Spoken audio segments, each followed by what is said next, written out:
का बदलाव होना चाहिए था। ये तो आगे इलेक्शन भी ना होता है, ऐसा कर देंगे, बस चलते रहा ऐसे ही लट के जोर पे। क्योंकि विपक्ष को भी ज़रूर बोलना चाहिए। अगर विपक्ष नहीं होगा, एक गवर्नमेंट होगी, तो हमको पता नहीं लगेगा क्या गलत है मैडम, क्या सही है।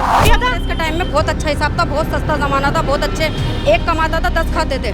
अब तो एक 10 कमा रहा है, एक को भी नहीं खिला रहा है। तलाक पे इनने पता नहीं क्या क्या दुनिया भर के, इनने मोदी ने दुनिया भर का अगड़म सड़म कर दिया। जब से ये आया ना, जब से पूरा बेड़ा गर्क हो गया, कारोबार नहीं है, बहुत परेशानी हो गई, बहुत ज्यादा लोग। नहीं, अगर वो चाहते हैं पूरा हिंदू राष्ट्र बनाना तो खटकता है क्या मुसलमानों को? क्यों खटकेगा मुसलमानों को? आप बनाइए ना। हाँ, तो वही बनाने में क्या प्रॉब्लम, बनाइए।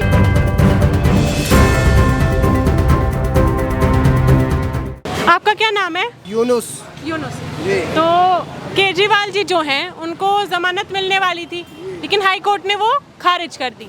ठीक है, अभी उनको सीबीआई ने 3 दिन की हिरासत में ले लिया है, क्योंकि सीबीआई का ऐसा कहना है कि हमारे पास उनके खिलाफ, केजरीवाल जी के खिलाफ पुख्ता सबूत हैं। तो इसी पर उनकी जो बीवी हैं सुनीता केजरीवाल, उन्होंने एक बयान दिया है अपना। उन्होंने बोला है कि सारे तंत्र पूरी कोशिश कर रहे हैं, एड़ी चोटी का जोर लगा रहे हैं कि केजरीवाल किसी भी तरीके से जेल से बाहर ना आ पाए। ये लोकतंत्र का ऐसा है कि लोकतंत्र खतरे में है। और उन्होंने ये भी बोला है कि ये आपातकाल है, जैसा उनको ऐसा मतलब प्रतीत हो रहा है कि आपातकाल लग चुका है। पहले उन्होंने बोला कि मैं ईश्वर को ये प्रार्थना करती थी कि भगवान सबको सद्बुद्धि दे, लेकिन अब मैं ये प्रार्थना करूंगी ईश्वर सबको तानाशाही का विनाश करे। अब सहमत हैं आप कि तानाशाही चल रही है केंद्र के राज? बिल्कुल चल रही तानाशाही, गुंडागर्दी हो रही इनकी खुली। हाँ। केजरीवाल तो इतना पब्लिक का भला कर रहा है, जरा आज तक किसी ने करा नहीं। ये उसे खत्म करना चाह रहे केजरीवाल। तो लोगों को कहना है, भाजपा कहना है कि 9 समन जब भेजे गए थे तो उन्होंने उनका उल्लंघन करा था। तो इतने समन भेजने के बाद उल्लंघन करा, पहले ही आ जाते एक समन या दूसरे समन पे। भाई ये तो कुछ भी कह दो, जबरदस्ती का राज हो रहा है इनका। ये तो गुंडा राज हो रहा है। केजरीवाल ऐसा नहीं करता।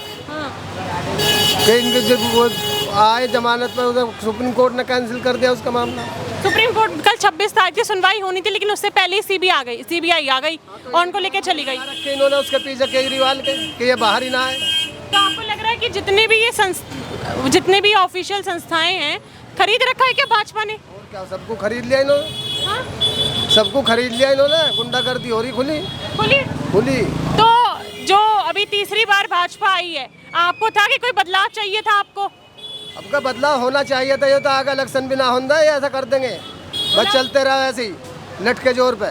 आपको इतनी सच्चाई है कि आगे इलेक्शन भी नहीं होंगे? हो सकता है। हाँ? बिल्कुल हो सकता है, जिस तरह से गुंडागर्दी कर रहे हैं। जो क्या नाम है, मॉब लिंचिंग पे स्टॉपिंग लगना चाहिए। एक्चुअली जहाँ पे पूरे भारत में आज इतनी हत्याएं हो रही हैं, आप कोई भी प्रशासन कुछ भी नहीं कर रहा है। जो सेंटर में गवर्नमेंट है उसके ऊपर वो इग्नोरिंग करती है। इग्नोरिंग नहीं करना चाहिए, क्योंकि जो भी है, चाहे वो हिंदू हो चाहे मुस्लिम, लेकिन ये सबसे ज़्यादा डेंजरस चीज़ है। इसको रोकना पड़ेगा। आप देख लीजिए सेकुलरिज्म देश में आप क्या हो रहा है, एक डेमोक्रेटिक देश के अंदर कभी इतनी मौलानाओं की हत्या, ये क्या है?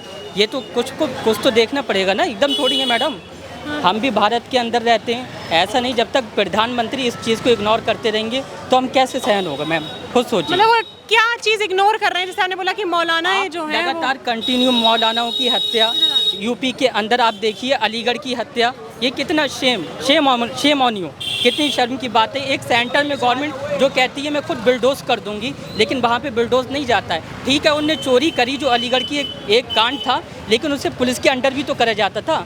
पुलिस क्या इस पर रिस्पॉन्स नहीं देती? आपने पुलिस को इन्फॉर्म क्यों नहीं करा? अगर कोई भी चोर था उसको आप इन्फॉर्म करोगे, नहीं करोगे? पुलिस काहे के लिए होती है? आपकी हेल्प के लिए है ना। आप उसे तुरंत मार दोगे, उसके लिए लाठी डंडे तो खुद ही आप अपने लॉ एंड ऑर्डर अपने हाथ में खुद ले लोगे आप। ऐसा थोड़ी है। आपने यूपी का बात उठाई थी, तो यूपी के जो निवासियों लोग कहना कि यूपी में गुंडा राज बिल्कुल खत्म हो गया है। मैडम तो फिर ये कहाँ से गुंडा राज आ गया? महिलाएं सुरक्षित हैं यूपी में, ऐसे मैं मानता हूँ प्रोटेक्टिव है, लेकिन ये कहाँ से हो रहा है? ये भी तो एक मॉब लिंचिंग की बात कर रहे हैं ना आप।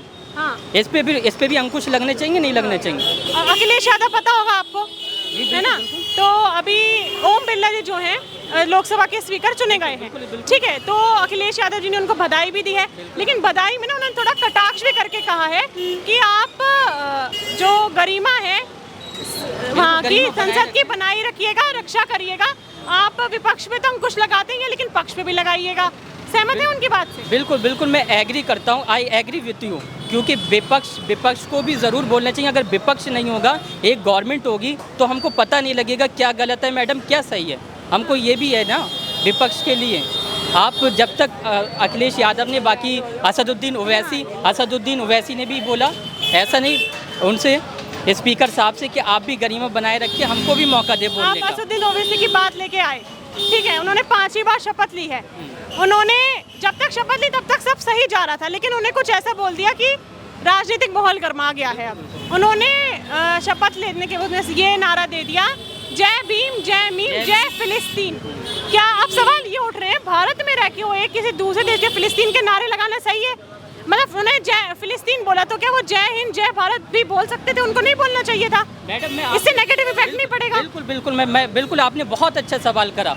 आई अंडरस्टैंड दैट, लेकिन मैं जिस टाइम दानिश अली को संसद के अंदर मुसलमान, कटुआ, मुल्ला कहा गया, आप उसके लिए क्या बोल सकती हैं? वो ठीक है या सही, आप बताइए। आप एक न्यूज़ एंकर है, ऐसे शब्द का प्रयोग करना चाहिए संसद के अंदर या उसकी गरिमा को बनाए रखना चाहिए?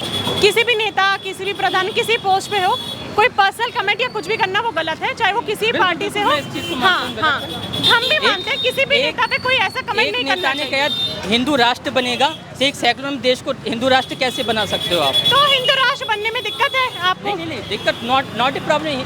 हिंदू 20% मुस्लिम है, 80% आप खुद हिंदू राष्ट्र है मैडम। अब क्या बनाओगे उसको? नहीं, अगर वो चाहते हैं पूरा हिंदू राष्ट्र बनाना तो खटकता है क्या मुसलमानों को? क्यों खटकेगा मुसलमानों को? आप बनाइए ना। हाँ, तो वही बनाने में क्या प्रॉब्लम? बनाइए। पेपर लीक नहीं होने चाहिए। हम स्टूडेंट होते हैं, क्योंकि हमारे पेरेंट्स हमारे लिए पैसा लगाते हैं एग्ज़ाम के लिए, हमको देते हैं इतनी मुश्किल के कमाने के बाद, फिर वो एग्ज़ाम लीक हो जाता है नीट का, फिर कोई नेट का भी पेपर लीक हुआ है। बिल्कुल इस विषय पे, इस सब्जेक्ट पे बिल्कुल ज़रूर गवर्नमेंट को सोचना चाहिए। सबसे बड़ा मुद्दा मेरे नज़र में पानी की समस्या दिल्ली में काफ़ी समय से है। आतिशी जी धरने पे भी बैठेंगे, तबीयत खराब होगी तभी अनशन उन्होंने छोड़ दिया है। वो ये बोलते कि हरियाणा पानी नहीं दे रहा है, कोई दिक्कत नहीं। मैं सहमत है कि वहाँ से हरियाणा पानी नहीं दे रहा है। SOMJD पानी की नहीं दे रहा है, वो नहीं दे रहा पानी। हाँ, बहुत समस्या हो रही है। पुरानी दिल्ली 6 में भी हमारे रिश्तेदार हैं, कोई पानी नहीं दे रहा, बहुत समस्या पानी की, नहीं दे रहा है वो पानी, नहीं दे रहे हैं पानी, नहीं दे रहा है, बहुत तो आप परेशानी सहमत हो हैं रही आतिशी जी की बात से? जी, नहीं दे रहा वो पानी, नहीं दे रहे हैं। तो हरियाणा जो वो बोलते हैं कि हम तो जितना पानी देते हैं उससे और एक्स्ट्रा दे रहे नहीं दे रहा, हैं, बहुत लेकिन कम हो रहा है। केजरीवाल जी के काफी समय से पाइप की लीकेज है वो तो ठीक नहीं करा रहे, माफिया टैंकर को भी नहीं पकड़ रहे हैं, नहीं दे पाइप की लीकेज की वजह से पानी नहीं पहुंच रहा है दिल्ली में, लेकिन वो तो ये कह रहे हैं हरियाणा वाले पानी नहीं दे रहा है, नहीं दे रहा, कोई लीक नहीं हो रहा, पानी नहीं दे रहा, परेशान कर रहे हैं, बस आम जनता को परेशान करने वाली बात है और कुछ नहीं है। आतिशी जी की जैसे तबीयत खराब हुई है, तो आपको लग रहा है हरियाणा थोड़ी सहानुभूति दिखाएगा, उनका थोड़ा दिल पिघलेगा, वो पानी देंगे? नहीं दे रहा, किसी का दिल नहीं पिघल रहा, परेशान करने वाली बात है सारी, पब्लिक को, आवाम को परेशान कर रहा है और कुछ नहीं है।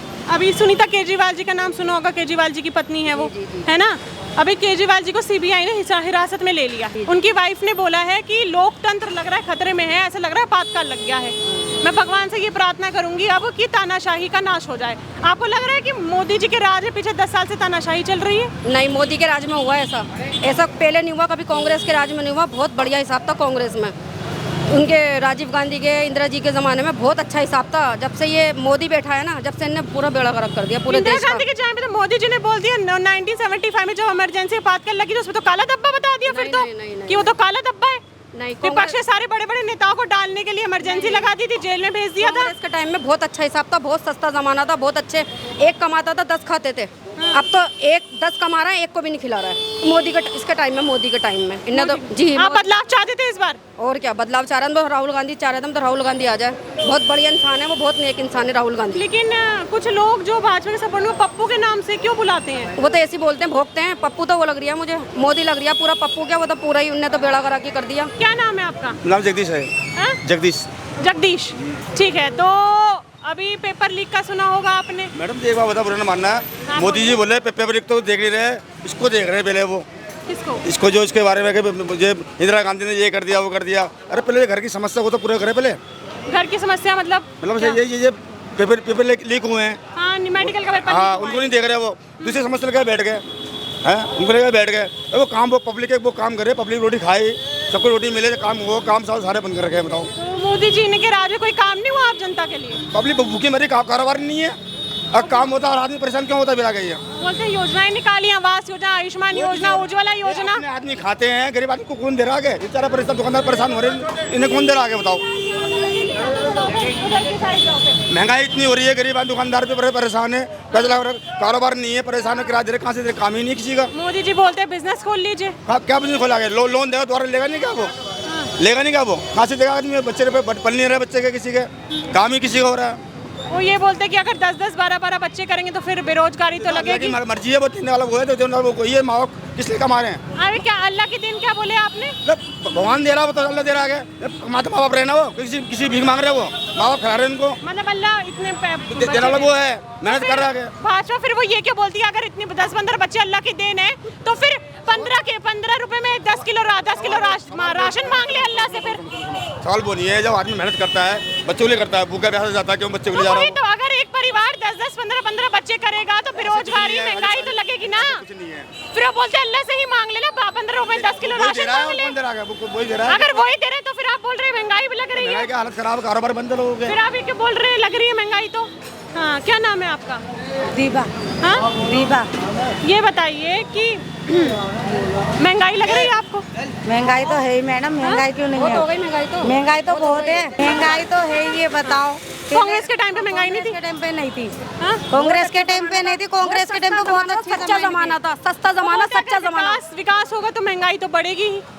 सच्चा जमाना था, बिल्कुल सस्ता जमाना था इंदिरा जी के टाइम पे और राजीव गांधी के टाइम अभी पे। झूठा जमाना चल रहा है। मोदी जब से आया जब से झूठे सब कुछ, सबको जैसे मतलब कुछ कारण इनने कर दिए, नोटबंदी इनने कर दी, सारे काम इनने कर दिए हैं, और तलाक पे इनने पता नहीं क्या क्या दुनिया भर के, इनने मोदी ने दुनिया भर का अगड़म सड़म कर दिया। जब से ये आया ना, जब से पूरा बेड़ा गर्क हो गया, कारोबार नहीं है, बहुत परेशानी हो गई, बहुत ज्यादा लोगों 3 को। तलाक हटाए थे, उससे आपको आपत्ति थी क्या? 3 तलाक अभी आपने बोला ना, हाँ। उससे आपत्ति थी आपको? भाजपा सरकार ने वाला हटाया। कौन है? वो बोलने वाला कौन है? मोदी कौन है बोलने वाला? हमारे देश के मजहब में प्रधानमंत्री है ना? प्रधानमंत्री है तो मुसलमानों में थोड़ी ना बोलेगा, वो हमारे मजहब का थोड़ी है वो। मतलब आप ऐसे तो पंजाबियों के मजहब के भी नहीं है, सिख के मजहब के भी नहीं है, क्रिश्चियन के मजहब के भी नहीं है, ऐसे तो किसी को भी नहीं देखे। किसी को प्रधानमंत्री तो पूरे देश का होता है ना, पूरे देश की जनता उसे बोलना नहीं चाहिए। उसने तो वैसे भी, चलो ये वाली बात तो है, उन्होंने तो और बातों में भी बेड़ा गर्क कर दिया पूरे। और कौन सी बातों में? और बात में महंगाई बढ़ा दी उनने, नोटबंदी में इतने लोग मर गए, नोटबंदी की टेंशन दे दी उन्होंने, तो आते के साथ ही टेंशन दे दी। NRC लगा दी। एनआरसी नहीं लगी अभी, सीए लगा है, एनआरसी लागू नहीं हुआ है। एनआरसी क्या है? एनआरसी और सीएए था, वो तब लागू नहीं हुआ था 2019 में, अब सीएए लगा था। जब भी तो कारोबार उससे दिक्कत थी एनआरसी या सीएए से, एनआरसी और सीएए से दिक्कत थी। पन पे नहीं है अभी तक, लोन पन पे नहीं है, इस उससे क्या नाम है, उनके सदमे अभी निकले नहीं है। एनआरसी से भी, एनआरसी अभी लगी ही नहीं है मैम, मैं आपको बोल रही हूँ। नहीं, आपने एनआरसी के बारे में बोला, एनआरसी अभी लगी ही नहीं है। करी थी ना उन्होंने। एनआरसी क्या है? एनआरसी क्या है? सबको जो निकाल रहे थे वो एनआरसी निकालने, और सीए क्या है? ये तो मुझे पता नहीं, मगर वो निकालने वाली एनआरसी जो अभी लगाई नहीं एनआरसी। एनआरसी और सीए क्या है? सीए क्या है बताइएगा? मुझे क्या पता क्या तो अभी आपने बात उठाई सीए की। है नहीं, करा नहीं तो उसने। ये बताओ कितने मुसलमान लोग, हमारे भाई लोग मरे हैं। अरे मेरे हमारे सब सारे बेटा मर गया एनआरसी में, नहीं तो करा है, मोदी ने तो करा, और किसने करा? और कोई तो कर ही नहीं सकता। और कोई क्यों नहीं कर सकता? और कौन कर रहा है? बढ़िया इंसान है वो राहुल गांधी। हाँ, तो राहुल ऐसा क्यों है कि राहुल गांधी सब वही नहीं है जो अब मोदी के राज में हो रहा है। सब भूखे मर रहे हैं, बच्चे मर रहे हैं, सब मर रहे हैं। क्या? ना दवाइयाँ मिल रही, हॉस्पिटल में जा रहे हैं, कुछ भी नहीं हो रही मोहल्ला क्लिनिक नहीं खुला हुआ था केजरीवाल जी के राज में? तो अब मिल रही है ना, जब नहीं मिल रही। जब मोदी जी आए, देश का पूरा बेड़ा गर्क हो गया। कांग्रेस के टाइम में बहुत अच्छा हिसाब था, सस्ता जमाना था, सच्चा जमाना था। और मोदी जी को, राहुल गांधी सच्चे इंसान है, इंदिरा जी भी सच्ची इंसान थी, और ये आपके राजीव गांधी भी सच्चे इंसान थे, उन्हें भी मरवा दिया, इंदिरा गांधी को भी मरवा दिया है। अब राहुल गांधी को भी नहीं आने दे रहा, क्या करेंगे ये लोग? तो ऐसा क्या इंसान है ना मोदी, उसे लिया ऐसा क्या कारण था कि मतलब इस बार फिर से भाजपा आ गई? बदलाव क्यों नहीं आया? मतलब देश की जनता ने ही वोट दिए। होगा अब देखना भी, और बेड़ा गर्क नहीं, मोदी। एक सवाल है मेरा आपसे। अभी तीसरी बार भाजपा की सरकार आई है केंद्र में, तो देश की जनता ने 140 करोड़ जनता ने वोट दिया है, तो फिर से भाजपा अगर बदलाव चाहिए था तो इंडिया गठबंधन क्यों नहीं आया? ऐसा कुछ नहीं, सबने राहुल गांधी को वोट दिए थे, पता नहीं उन्होंने क्या करा। दिल्ली में सातों की सातों सीट भाजपा की आ गई है। धोखाधड़ी करा, ऐसा कुछ नहीं, सबने राहुल गांधी को वोट दिए थे। इन्होंने आपका क्या नाम है? क्यों? मोहम्मद आफ्ताब। तो एक सवाल है, ठीक है, जो विपक्ष है वो हमेशा ये कहता है कि मोदी जी के राज में महंगाई बहुत ज्यादा हो गई है, और आप युवा है ना, तो युवाओं को नौकरी नहीं है। सहमत है आप इस बात से कि नौकरी बिल्कुल भी नहीं है मोदी जी के राज में? ऐसा तो नहीं है कि बिल्कुल नहीं है कुछ, लेकिन ज़्यादा नहीं है। मतलब ज़्यादा मतलब मैं आपको मिल रही है आजकल नहीं। अभी नहीं मिली आपको? पहली बात तो मैं एजुकेटेड नहीं हूँ। अच्छा। हाँ, मैं इसलिए ट्राई भी नहीं करता हूँ। क्या करते हैं? यही होमवर्क करता हूँ। हाँ, होमवर्क करता हूँ। होमवर्क करते हैं? कौन सा होमवर्क करते हैं? हैंडवर्क। हाँ? हैंडवर्क होता है ना, अच्छा, कढ़ाई। हैंडवर्क का काम है आपका। ठीक है, तो आपका खुद का काम है ना? नहीं। अच्छा, ये बताइए कि केजरीवाल, अभी असदुद्दीन ओवैसी आपने नाम सुना होगा ना? उन्होंने शपथ ली है 5वीं बार, 5वीं उन्होंने शपथ ली है। तो उन्होंने उसमें एक नारा उन्होंने ले दिया, जय भीम जय फिलिस्तीन। तो जो विपक्षी दल है और केंद्र सरकार है उन पे हमलावर हो गई है कि जय फिलिस्तीन का नारा क्यों लिया है, जय हिंद जय भारत का नारा क्यों नहीं लिया? अब वो बैरिस्टर हैं, वो खुद जानते हैं क्या कहा उन्होंने, वो सही जानते हैं। नहीं, आप सहमत हैं? भारत में रह के किसी और जगह का इसका जवाब तो वही देंगे ना बैरिस्टर ओवैसी साहब। नहीं, मैं आपसे पूछ रही हूँ क्या वो नारा सही था? अब इस चीज़ को जवाब मैं नहीं दे सकता ना, जिसने क्यों? अरे हम हिंदुस्तान में रहते हैं, हिंदुस्तान का नारा लगाएंगे, जय हिंद करेंगे। उन्होंने वही उसमें सरकार जो है हमला तीन लगाया, और भाजपा वाला का भी एक नारा गलत था, जय हिंदू राष्ट्र। हाँ। जय हिंदू राष्ट्र भी नहीं लगाना चाहिए, न जय फलस्तीन लगाना चाहिए। तो कौन सा जय भारत लगाना चाहिए? जय हिंद लगाना चाहिए, अपने हिंदुस्तान का संविधान जो बताता तो है। जो ओवैसी ने जो नारा लगाया जय फिलिस्तीन, उससे आप सहमत हैं? भारत में रहते किसी और जगह का नारा लगाना? ओवैसी गलत नारा लगाया है और भाजपा वाला भी गलत नारा लगाया है। एक लगाया जय फलस्तीन, एक लगाया जय हिंदू राष्ट्र, दोनों गलत लगाया है। एक सवाल, ओम बिरला नाम पता होगा, इस लोकसभा के स्पीकर बने हैं एक बार फिर से, एनडीए के हैं, तो लग रहा है कि भाजपा के लिए थोड़ा आसान हो जाएगा कोई बिल पास कराना? एकदम वो तो भाजपा का 60 गांठ से बना है, उसको जो भाजपा कहेगा उसी के रिमोट से चलेगा वो ओम बिरला। विपक्ष का कहना है कि भाजपा के राज में बिकी हुई है सब कुछ, ईडी सीबीआई बिकी हुई है भाजपा के राज। सब बिका हुआ है एकदम, ईडी सीबीआई सब उसके हाथ में है। आपका नाम क्या है? हमारा नाम वसीम अहमद। तो कि यहाँ पे जो भी टिप्पणी करी है उससे सहमत है या नहीं है, मुझे कमेंट सेक्शन में जरूर बताइएगा। अगली बार मैं फिर मिलूंगी आपसे एक ऐसी मजेदार और चर्चित विषय के साथ। तब तक के लिए बने रहिए भैया जी गजब के साथ।